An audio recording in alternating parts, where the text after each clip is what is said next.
थाबायलांबोला आंनि बिखामाव खाङो नोङो मिनिलांबोला आंनि गोरबो गोजोनो आंनि खर' मेलेम जेबो सानस'हालिया मैहुर नोङो खालामबाय नोंनि हायना महरजों अनजालि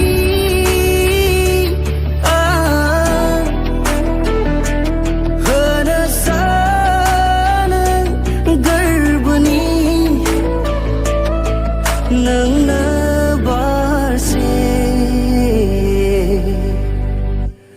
गोजा गला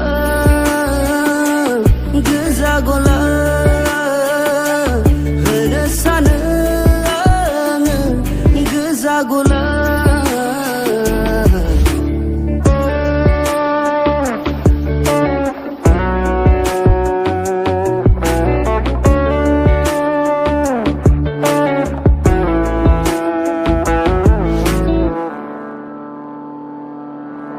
खेबसेल'नो